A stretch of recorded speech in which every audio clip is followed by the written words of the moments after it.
Magandang buhay mga paps, welcome back sa aking munting channel, si Mang Bonsai at iba pa. So ngayon mga paps, pag-uusapan natin yung tungkol sa fertilizer nitong aking mga bonsai. So maglalagay tayo ngayon ng fertilizer at papakita ko sa inyo kung anong klase yung fertilizer na nilalagay ko, tapos kung paano ko po nilalagay. So simpleng-simple lang, napakadali po nito gawin, yun nga lang ay kakailanganin nyo talagang gumastos para sa fertilizer. So tara mga paps.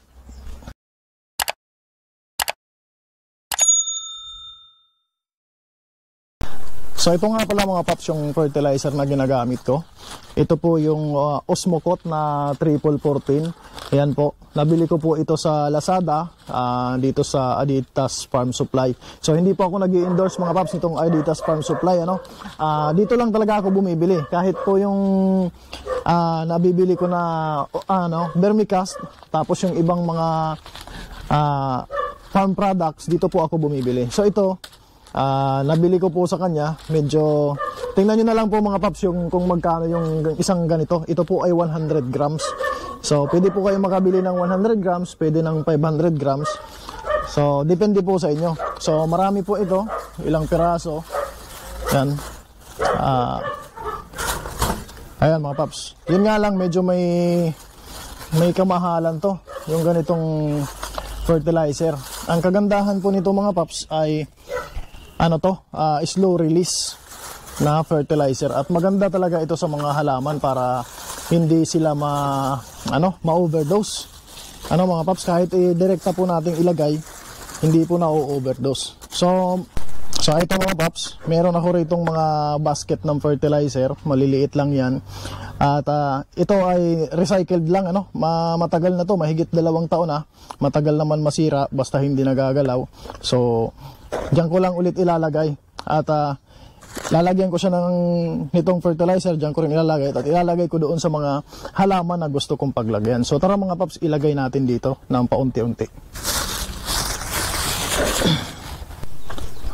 So lalagyan ko na nga mga paps pa isa-isa. Ayan. So tiyaga lang talaga pag maglalagay tayo ng fertilizer, at saka pag magbobonsai tayo, minsan ay kailangan din natin maggumastos, Pero kung wala po tayong pambili, pwede naman mga paps. Meron namang mga organic na mas mura. Halimbawa yung vermicast, pwede naman. Yung cow manure, pwede naman, ginagamit din. Meron din mga paps gumagamit ng rabbit manure. So ganyan lang mga paps, pinupuno ko lang. Ayan po, pinupuno ko lang yan, tapos tinatakpan. So ang kagandahan nito, parang basket siya, may mga butas. Pag nagdilig po tayo, yung nadidilig siya, yung fertilizer niya ay nasasama na doon sa pagdilig. So kung wala po kayong pambili ng ganito, meron din mga paps na triple 14 na nabibili sa mga farm station, sa mga agri-vet supply. Meron din pong nabibili na mas mura, yung per kilo. Meron nga ako dating ginagamit, triple 14. Tapos siya, bali 19 pesos lang yata per kilo or 25 pesos. Basta ganyan po. Nagre-range siya ng 19 pesos to 25 pesos. Pero ang ginagawa ko mga paps, para hindi siya overdose, kasi hindi yun slow release, hinahalo ko po sa tubig. Ang ginagawa ko, hinahalo ko siya sa tubig, ilang scoop, tapos isang timba ng tubig, tapos tsaka ko po sinasama ko sa pagdilig. Hindi ko nilalagay ng direkta sa plants o sa ating bonsai.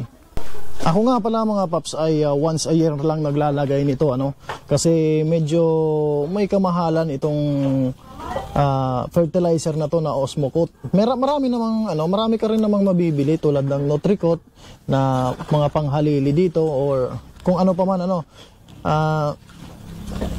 kaso yun nga lang talaga, pag ito ang ginamit nyo, itong Osmocote, medyo may kamahalan.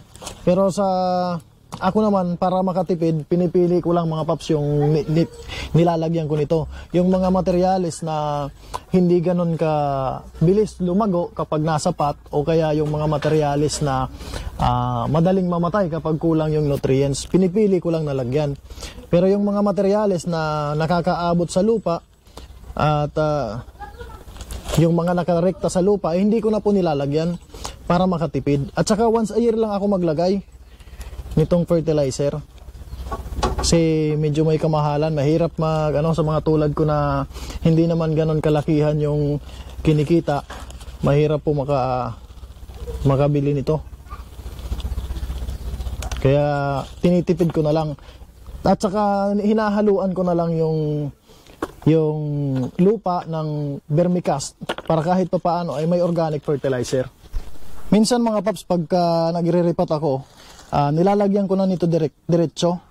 Pag sinasama ko na sa lupa para meron na agad fertilizer yung soil medium pagkatapos mag-repot.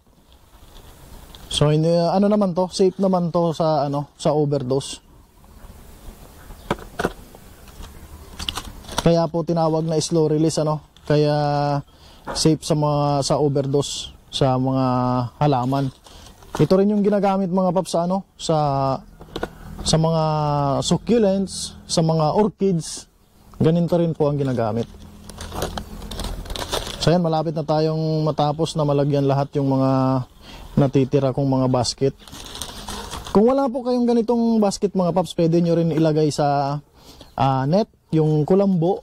Kung may luma po kayong kulambo, pwede rin ilagay.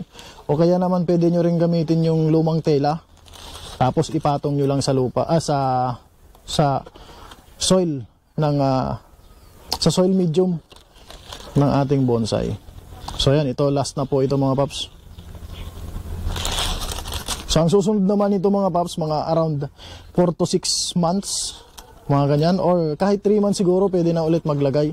Pero ako naman, once a year lang po ako maglagay, kaya tipid-tipid lang So uunahin ko ng lagyan dito mga paps. So doon sa mga mas kailangan ng fertilizer, naglalagay ako ng dalawang basket. Doon sa hindi naman ay isa lang. Yung mga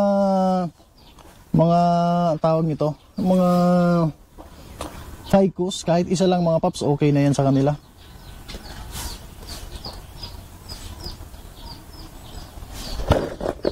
So ito po kasing mga nandito sa taas, hindi makaabot sa lupa, kaya nilalagyan ko ng fertilizer.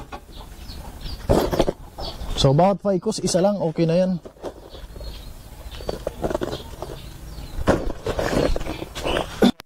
Yan, nilagay ko dyan. Kaya po dyan ko nilagay kasi nandito yung yung roots niya. Nandito yung trunk. So pag nilagay ko rito, kung hindi umabot dito yung roots, sayang naman ng fertilizer. So dyan ko po nilagay kasi nandyan yung roots niya. So gusto ko ito mga paps na lumago, kaya lalagyan ko siya ng dalawa. Gusto ko mabilis yan lumago. Ayan. So yung iba, tag-iisa lang. Pwede mo rin ito mga paps ilagay sa kung saan yung roots na gusto mong lumaki, doon po yung lagyan mo. Kasi yung roots po na malapit dito, mas mabilis po yung lumaki.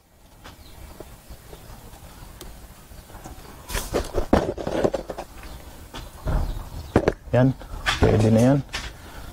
Ito, lagyan natin isa.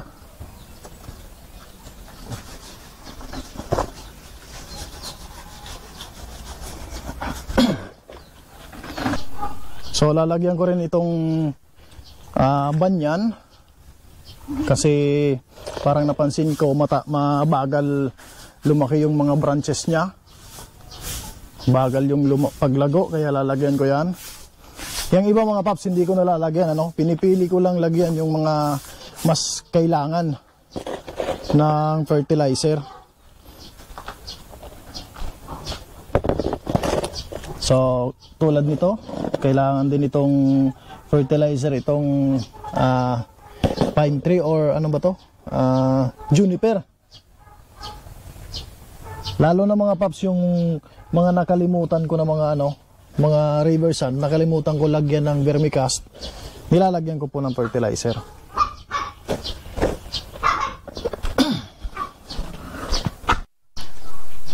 So meron ako ritong sampalok, lalagyan ko rin to. So mahirap lang kasi, natatakot lang ako mga paps dito na maglagay pagka nandito sa baba. Kasi merong mga aso makapaglaruan ng aso yung fertilizer, baka ikamatay pa nila mga paps, no? Hindi pa naman ako nakaranas na ganon, namatay yung aso sa fertilizer. Kaso medyo makukulit itong mga tuta dito sa amin, kaya baka paglaruan. Yan. Merong bougainvillea dito, lalagyan ko rin ng isa.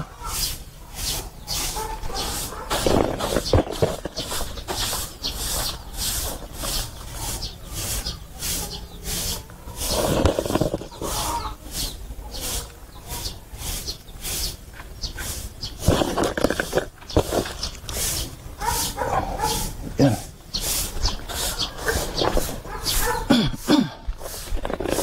So tulad nito mga paps, itong nakatanim ko sa bato, kukunti lang yung lupa nito, kaya mas kailangan niya ng fertilizer.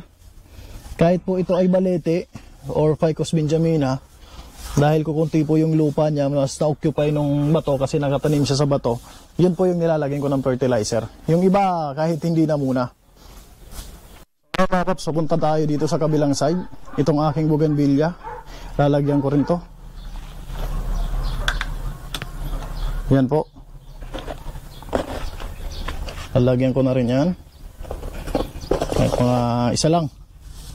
So, unti-unti lang para umabot, lahat ay malagyan ng fertilizer.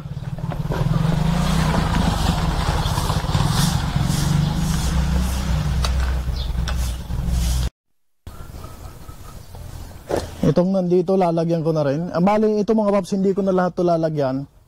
Pero kasi mga naman to, mga ficus naman to, Ficus microcarpa, Ficus virens. So madali naman tumago sa lupa yung mga roots niyan, lalo na pag nagkaroon ng aerial roots.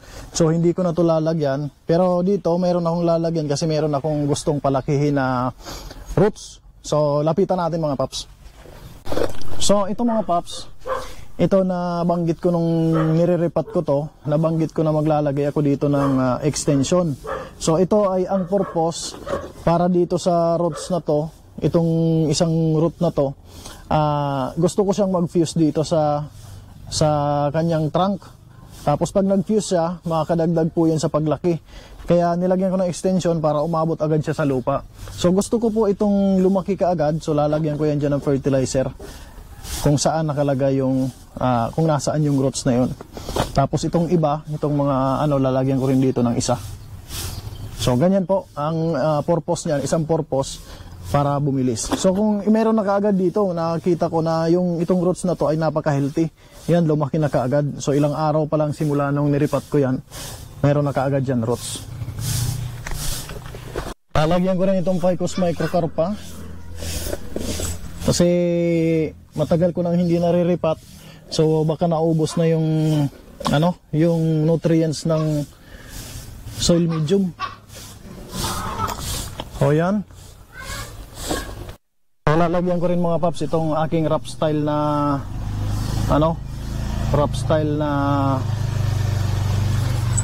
itong Chinese Holly o Singapore Holly. So dalawa din dito. Yan. So mga paps, ito na yung last na paglalagyan ko. Ito po ay juniper, creeping juniper.